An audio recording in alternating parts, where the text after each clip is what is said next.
नमस्कार दोस्तों, सामाजिक अध्ययन की हम शिक्षण विधियां पढ़ रहे थे जो रीट के लिए उपयोगी है। और बीच में 4-5 दिन का ब्रेक लग गया था क्योंकि हालांकि हम कार्य तो रीट के लिए कर रहे थे। यस गुरु ऐप के ऊपर जो फ्री मेगा टेस्ट चलाया था उस वजह से 4-5 दिन बीच में व्यवधान आ गया। तो कुछ विद्यार्थी क्या है, संयम खो देते हैं। तो मेरा आपसे आग्रह है कि थोड़ा संयम रखें, धैर्य रखें और गुरु पर विश्वास रखें।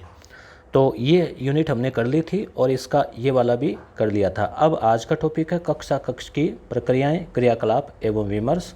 इसको हम देखेंगे, साथ ही 25 क्वेश्चन भी हम इनसे संबंधित मुद्दों के देखेंगे। मात्र 15 मिनट में फटाफट रिवीजन श्रृंखला में आपका स्वागत है। तो यहाँ टॉपिक नंबर 2 है यूनिट 1 का, जिसमें कक्ष की प्रक्रियाएं, क्रियाकलाप एवं विमर्श। आप इसकी तरफ एक बार ध्यान नहीं दें, आप पहले मेरी बात सुने। कक्ष की प्रक्रियाएं, जैसे कक्ष का मतलब क्या हुआ कि आप नौकरी लग गए, या मान लीजिए आप कभी भी पढ़ाने गए, आप कक्षा में घुसे, कक्षा के अंदर गए, अंदर जाकर आपने आधे घंटा जो बच्चों के साथ में गतिविधियां की, शिक्षण किया, जाते क्या किया, जाने से पहले आप क्या सोचते सोचते गए, और फिर आते समय तक आपने क्या कार्य किया, यानी आपने जो आपका कालांश है उस दरमियान आपकी जो गतिविधियां हैं उनसे संबंधित चीज़ें इसमें हम पढ़ते हैं। और क्या क्या हमें करना चाहिए ये भी बातें ध्यान में रखते हैं, तभी ये टॉपिक है ताकि काम आ सके। और इसको विशेष रूप से सामाजिक से संदर्भ करके हम पढ़ेंगे, ठीक है। तो अध्यापन के दौरान कक्षा में होने वाली समस्त क्रियाएं, गतिविधियां, चिंतन, विमर्श, कुछ भी नाम दे दो, ये वही पर्यायवाची एक तरह से इन सब में शामिल है। क्लियर। कक्षा का अर्थ क्या हुआ, एक ही समूह है या शिक्षण स्तर के विद्यार्थी। जैसे मान लो कक्षा 9 है या 8 है तो उनका एक समूह है और शिक्षण स्तर उनका कक्षा 8 तक का है, ठीक है। PW जैक्सन की परिभाषा है शिक्षण अंतःक्रिया के दौरान। अंतःक्रिया का मतलब शिक्षक बच्चों से बात कर रहा है, बच्चे शिक्षक से कर रहे हैं, यानी सवाल जवाब पूछ रहे हैं, उनका उत्तर दे रहा है, वो अंतःक्रिया इंटरेक्शन के दौरान शिक्षक छात्रों को, यहाँ छात्रों का तात्पर्य विद्यार्थियों से लेवें, छात्र छात्राएं दोनों, छात्रों को प्रश्न सुनकर, यानी उनके प्रश्न सुने, उनको वापस जवाब दिया, अनुक्रिया की, यानी जो कहा उसके अनुसार किया, निर्देशन दिया, व्याख्या की, तो उनके शाब्दिक तो अनेक शाब्दिक अभिप्रेरणाएं प्रदान करता है। यानी शिक्षण के दौरान शिक्षक बच्चों के साथ में विभिन्न प्रकार की क्रियाएं करके और उनको अभिप्रेरणा देता है। जैसे मान लो बच्चे ने सवाल पूछा, अपन ने उत्तर दिया कि शाबाश बढ़िया, उसको समझाया उसका, इस प्रकार से। कक्ष की प्रक्रियाएं या घटक या तत्व।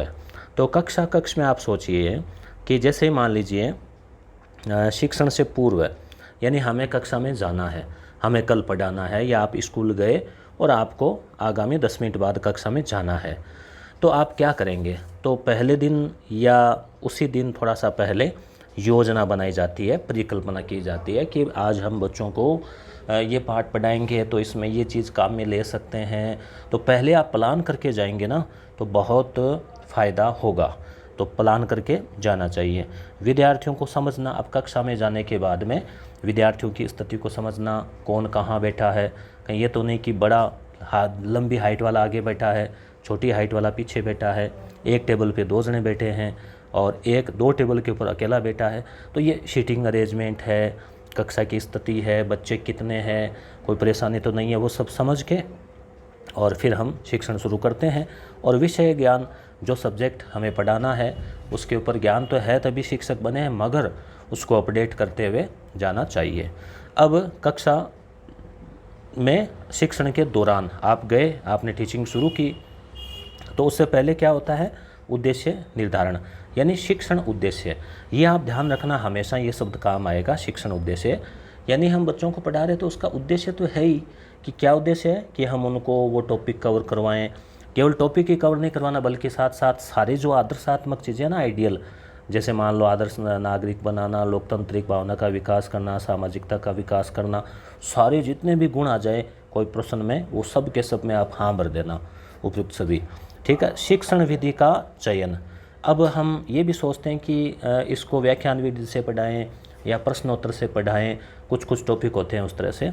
विभिन्न गतिविधियां हम करते हैं उस दौरान, बोर्ड के ऊपर चौक है, प्रश्न पूछना है, उसके अलावा कोई ग्लोब व्लोब दिखाना है, मानचित्र है वगैरह वगैरह, कई बार भ्रमण वगैरह भी हो सकता है। सहायक सामग्री का इस्तेमाल करते हैं, यूज करते हैं, उदाहरण हम देते हैं विभिन्न प्रकार के, और श्यामपट्ट के ऊपर भी हम कुछ न कुछ लिखते हैं।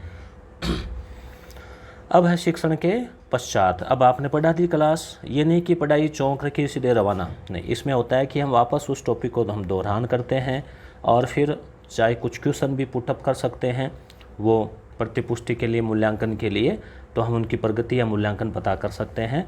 जो श्यामपट्ट पे शार लिखा हुआ है उससे संबंधित, या जो पढ़ाया टॉपिक उससे संबंधित, या बच्चों के दिमाग में कोई और जिज्ञासाएँ आई तो उनको भी मौका दिया कि चलो अब आप कुछ पूछ लीजिए, तो प्रगति या मूल्यांकन हम उनका करते हैं। तो ये ही मेन चीज़ है दोस्तों, इसमें ज़्यादा और कुछ भी नहीं है इस टॉपिक में। तो कक्ष की प्रक्रिया, प्रश्न कैसा आ सकता है, इन्हीं में से या इस टाइप के में से आ सकता है, तो आपका कॉन्सेप्ट क्लियर होगा तो ध्यान से उनको समझते हुए आप उत्तर देने का प्रयास करना। अभी हम 25 प्रश्न और देखेंगे। सामाजिक अध्ययन के अध्यापक को अपनी विषय वस्तु के स्पष्टीकरण के लिए, अपनी विषय वस्तु हम समझा रहे हैं ना, जैसे सामाजिक पढ़ानी, तो सामाजिक में तो कई चीज़ें हैं, भूगोल भी है, इतिहास भी है, राजनीति भी है, शास्त्र भी है, अलग अलग धाराएं हैं, अलग अलग इसमें रस शाखाएं हैं, अलग अलग तरीके हैं उनके। तो इसके लिए हमें परिचर्चा करना, जैसे मान लो अब आप बैंकिंग टॉपिक पढ़ा रहे हैं तो बच्चों से पूछ सकते हैं आपका खाता है क्या, एटीएम कार्ड है क्या, कभी गए हो एटीएम कार्ड में, कभी बैंक गए हो क्या। आजकल हर बच्चों के, तो परिचर्चा कर ली। संगोष्ठी, बच्चों से कुछ डिस्कस, या कोई किसी को बुलाया, अभिनय का भी कई बार हमें सहारा लेना पड़ता है। तो ये सब चीज़ें जो है गतिविधियाँ ज़रूरी है। अतः सामाजिक क्या एक विशेष सब्जेक्ट है, तो इसलिए इसका एक कक्ष अलग की आवश्यकता होती है। जैसे साइंस के लिए लैब की आवश्यकता होती है, वैसे ही सामाजिक वालों को कैसा कक्ष चाहिए, अलग, जिसमें देखो, यानी अलग का मतलब ये नहीं कि आप स्कूल में जाते को नहीं भाई हमारे लिए तो अलग कमरा बनाओ, मतलब आप उसी रूम में जो है एडजस्ट कर सकते हैं, मतलब उसमें मानचित्र हो भारत का, विश्व का, राजस्थान का, ठीक है, ग्लोब हो साइड में टेबल पे, ताकि जियोग्राफी पढ़ा रहे हैं तो ग्लोब की मदद ज़रूर लें। आरेख वगैरह, चार्ट वगैरह कुछ इस प्रकार के, जैसे साइंस के लिए ज़रूरी होते हैं ना, उस प्रकार से सामाजिक कम नहीं है, सामाजिक विज्ञान है, तो इसको ऐसे कोई कम मत समझना भाई, ठीक है। अब जैसे ये भी नॉर्मली कहा गया है कि बोर्ड कैसा हो, तो अब ये चीज़ें तो आपको पढ़ा के टाइम वेस्ट से करना है, बोर्ड जो है वो सीधी ऊंचाई पे हो और बच्चों को स्पष्ट दिखे, ठीक है, तो इस प्रकार की चीज़ों में तो कोई मतलब नहीं, तो आप आराम से वैसा प्रश्न तो कर ही सकते हो। तो दीवारों का कलर जो है, जैसे सामने की दीवार है तो आंखों पे जोर नहीं पड़े तो हल्का हरा हो सकता है, साइड का कलर पीला हो सकता है, क्योंकि पीला थोड़ा बच्चों को अच्छा लगता है, तो चटकीले भड़कीले रंगों की बजाय बाकी छत जो है सफ़ेद हो ताकि रोशनी अच्छी आए, बाकी जो भी उपलब्ध होता है वही चलता है, ठीक है। अब हम प्रश्नों की ओर चलते हैं। चैनल को सब्सक्राइब कर लेवें। 1 लाख अपना परिवार जो है, इसमें परिवारों का विश्वास है, और आपने अभी तक नहीं किया है तो आप भी कर लेवें। चलो अब आपको ले चलते हैं क्वेश्चनों की ओर। तो क्वेश्चंस, ठीक है, ये हिंदी अंग्रेजी मिक्स हो जाती है। चलो अब देखो, इकाई वातावरण, कई बार कहते हैं ना टीचरों ने, टीचर्स मतलब जैसे, तो कई प्रश्न देखिए। इकाई वातावरण संगठित विज्ञान, कला या आचरण का वह महत्वपूर्ण अंग है जिसे सीखने के फलस्वरूप व्यक्तित्व में सामंजस्य आ जाता है। यानी इकाई जो है ना, इकाई योजना, इकाई का मतलब क्या हो गया कि चीज़ को टुकड़ों में बांटकर पढ़ना। अब आपको मान लो मनोविज्ञान पढ़नी है, तो अब पूरी तो थोड़ी पढ़ेंगे, पहले ये होगा कि यूनिट 1 है उसको देखते हैं, यूनिट 1 में भी एक टॉपिक है उसको देखते हैं, ठीक है, आज एक यूनिट कर लेते हैं, कल दूसरी कर लेंगे, इस हिसाब से। तो इकाई वातावरण संगठित विज्ञान, कला या आचरण का महत्वपूर्ण अंग है। तो किसकी परिभाषा है बताएं, कमेंट कर दें या लिख लें। तो मॉरिसन। तो इकाई से संबंधित कोई भी नाम आए तो अक्सर मॉरिसन का उत्तर इसमें होना है। रिस्क ने इकाई का कौन सा पद नहीं बताया, रिस्क ने। तो इकाई की प्रस्तावना, इकाई का विकास, इकाई की पूर्ति, इकाई की पहचान। तो बताए देखें, तो उत्तर हो जाएगा इकाई की पहचान। देखो, इकाई की पहचान कोई ऐसा कोई पद नहीं है, प्रस्तावना हो गई, विकास हो गया, उसकी पूर्ति हो गई। अगला प्रश्न देखें, शिक्षा में उद्देश्यों का वर्गीकरण दिया गया है। शिक्षा में उद्देश्यों का वर्गीकरण किसने दिया है बताएं। John Dewey, Smith, BS Bloom, IK Davis, बताएं, देखें, विचार करें, सोचकर सोचो साथ क्या जाएगा। तो उत्तर क्या हो जाएगा? BS Bloom. ठीक है, शिक्षा के उद्देश्यों का वर्गीकरण ब्लूम के द्वारा। पाठ योजना का आविर्भाव माना जाता है कहाँ से? गेस्टाल्ट मनोविज्ञान, कॉरपोरेट जगत, तकनीकी विज्ञान, चिकित्सा विज्ञान। बताएं क्या उत्तर होगा इसका? तो उत्तर हो जाएगा गेस्टाल्ट। याद ना जर्मनी वाला वर्दीमर, कोफकार, कोहलर, है ना, वो कोफ का तो हम कोफ्ता से याद रखते हैं, कोफ्ता। ठीक है, कोफ्ता, कोफ्ते को अंदर से देखा तो अंतर्दृष्टि खोल के कि अरे अंदर तो आलू वगैरह पनीर बनी रहा है कोफ्ता में। ठीक है, इस प्रकार से। पाठ योजना का सिद्धांत, इसका तो उत्तर आप लोगों को दिख गया लगता है। व्यापकता का सिद्धांत, लोच का सिद्धांत, निश्चितता का सिद्धांत। तो पाठ योजना व्यापक हो, विस्तृत हो, लोच मतलब लचीली हो, तो जहाँ कहीं उपयुक्त सभी दिखाई दे तो अक्सर 90% चांस होते हैं कि वो सही होता है। जीट में भी ध्यान रखना। ब्लूम की त्रिपदी में शामिल नहीं है, ये इंपॉर्टेंट क्वेश्चन है। त्रिपदी पता ही है आपको ब्लूम की। तो इसमें मूल्यांकन के उपकरण, मूल्यांकन के प्रकार, शिक्षण उद्देश्य, अधिगम अनुभव। तो बताओ क्या उत्तर होगा? मूल्यांकन के प्रकार, इसमें जो है वो नहीं है, यानी कि शिक्षण हो गया और अधिगम, शिक्षण उद्देश्य हो गया, अधिगम हो गया, मूल्यांकन हो गया, ये हो गया मूल्यांकन के उपकरण। किस शिक्षण उपागम में अधिगम उद्देश्यों को प्राथमिकता दी जाती है? अमेरिकन, ब्रिटिश, भारतीय, पाकिस्तानी। तो इसका भी उत्तर आपको शो हो गया है, अमेरिकन उपागम। ठीक है, अमेरिकन उपागम। किस शिक्षण उपागम में शिक्षक की प्रक्रियाओं को प्राथमिकता दी जाती है? शिक्षक की प्रक्रियाओं को, तो इसमें हो जाएगा ब्रिटिश उपागम। भारत वाला मिक्स है अमेरिका और ब्रिटिश का। सूक्ष्म शिक्षण, माइक्रो टीचिंग। माइक्रो टीचिंग आपने बीएड में देखा होगा ना, 5-5 मिनट की वो एक प्रोसेस होती है। तो कहाँ से शुरू हुआ? तो ये तो अमेरिका का ही है, स्टैनफोर्ड। सूक्ष्म शिक्षण उपागम नाम दिया किसने दिया? कौन थे इसके आविष्कारक, बताओ। तो इसमें एलन है, ये एलन। 1962 है, कितना है आप कमेंट करके बताना, 61 या 62 है शायद। सूक्ष्म शिक्षण, माइक्रो टीचिंग, वह शिक्षण प्रक्रिया है जो कक्षा के आकार और समय की दृष्टि से आयोजित की जाती है। किसकी परिभाषा है ये? तो इसका उत्तर हो जाएगा एलन, उसी की है। विमर्श के प्रकार है, विमर्श। तो यहाँ सभी दिखाई दे रहा है, तो फोरम, भाषा, भाषण, संसदीय वार्तालाप, सभी। छात्रों की रुचि की ओर आकर्षित करने के लिए आवश्यक है।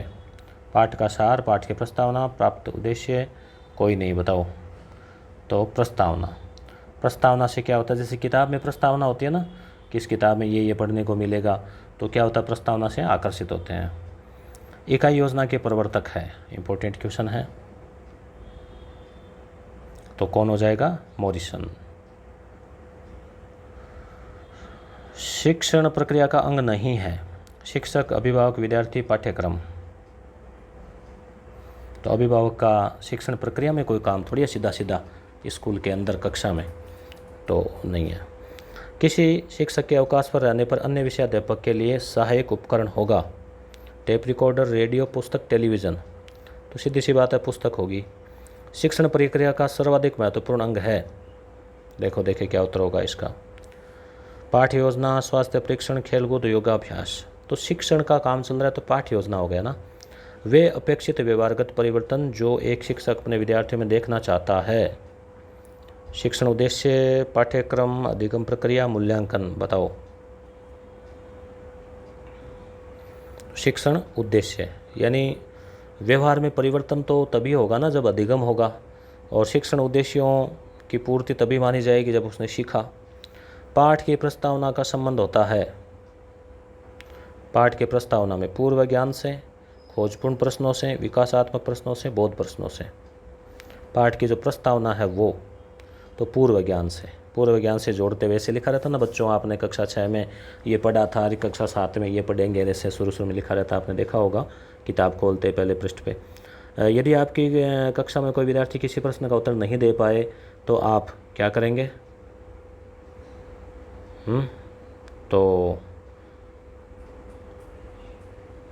उससे संबंधित एक साधारण प्रश्न करेंगे ताकि उसका कॉन्फिडेंस बना रहे, फिर सरल प्रश्न पूछेंगे उससे। छात्रों के अवांछित, वो सरल से याद आया मुझे, बीएड करते थे तो प्रस्तावना निकालते हैं ना, तो ज़्यादातर क्या है, सबसे पहले प्रस्तावना में प्रश्न बनाने होते हैं।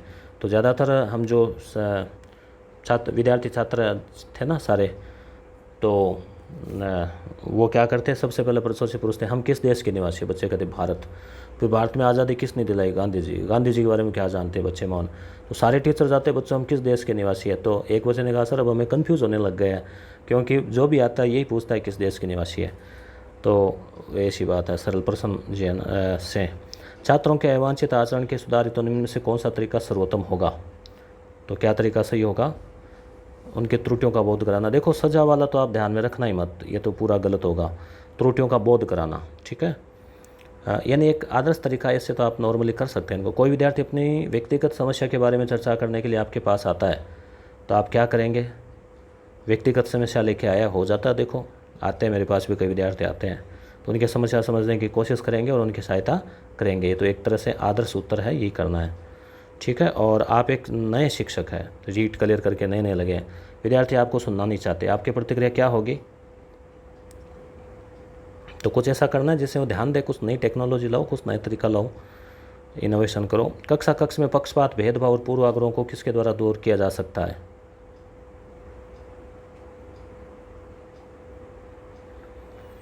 तो 4 नंबर उत्तर हो जाएगा, सामाजिक वास्तविकताओं के विभिन्न आयामों पर चर्चा करना। ब्लूम की पाठ्य योजना आधारित है किसके ऊपर? उद्देश्यों के ऊपर आधारित है। तो दोस्तों कैसा लगा वीडियो, कमेंट करके ज़रूर बताना। मिलते हैं अगले वीडियो में, धन्यवाद।